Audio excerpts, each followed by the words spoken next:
Hello everybody, welcome to my garage. Seen a lot of videos on the single disc clutch, but not a whole lot of stuff on the early stuff with the multi-disc clutch. So I thought I'd do a quick video, show you how to take one apart.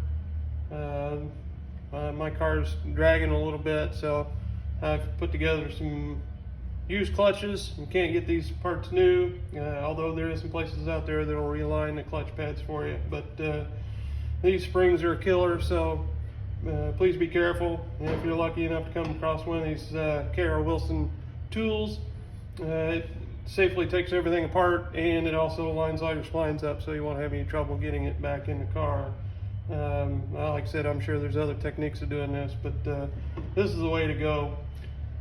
First thing I have done, I've already done it, is there is a clip that holds the throwout bearing in. I went ahead and removed it. So these throwout bearings should slide right off.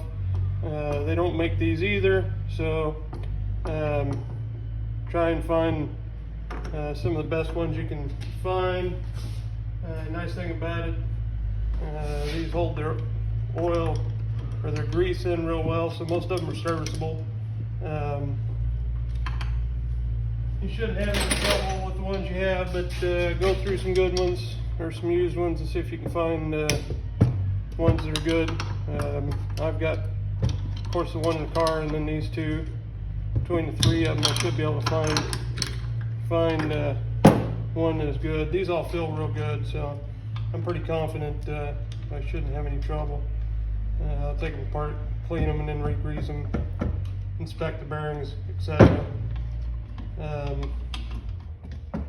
Well, I'll do that one off camera. Let's go ahead and start with this first one. This is pretty simple stuff. You're gonna use this wing nut to do all your work for you. If you see these have locating pins on them, that's what lines everything up,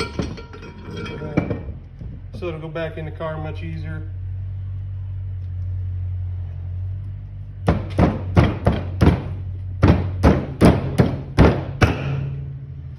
Now, like I said, this wing nut does all the work for you.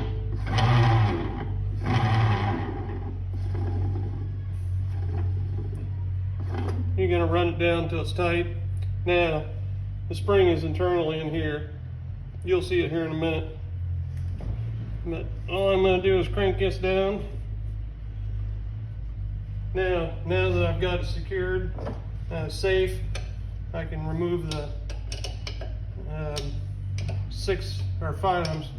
five nuts to hold the assembly together.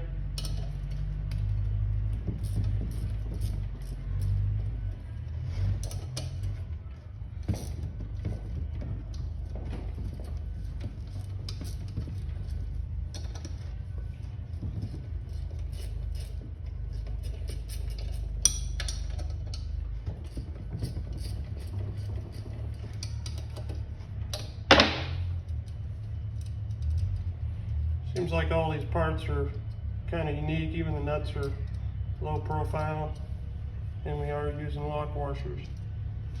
So save everything, use the best out of the group, put you together a good clutch. If anybody's ever driven one of these multi-disc clutches, they'll realize that there's a much better design. It just was very expensive to make, so Ford in his wisdom of making stuff cheaper, he went with a single disc clutch. It's not that it's inferior. The only difficulty with these is as they wear, you start to get a little clutch dust in between the discs, and they start to hang up a little bit, but much better design. These multi-disc clutches, they shift so much nicer, so much easier to push the clutch pedal down. As you've seen, I've taken all the bolts off. Now I can release the tension off the spring.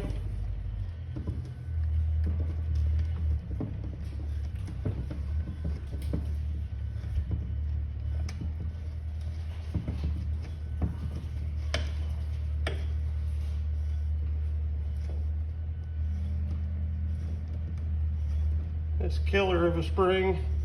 It's almost impossible to do all this without the proper tool. it does make it so much easier. Plus, I don't think you could ever get all your plates lined up and it would actually slide together with the flywheel without this tool. I was lucky enough to find one for this application. There we go.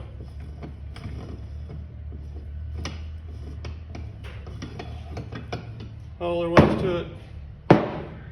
There's the killer spring, and here's all your clutches. Now, I will go through all these, measure them, find my best pair out of all the sets that I have, and put together one good clutch. I'll try to do another video later on reassembly once I get everything cleaned and inspected and all the parts. Figure out which ones I'm going to use, and then we'll go from there.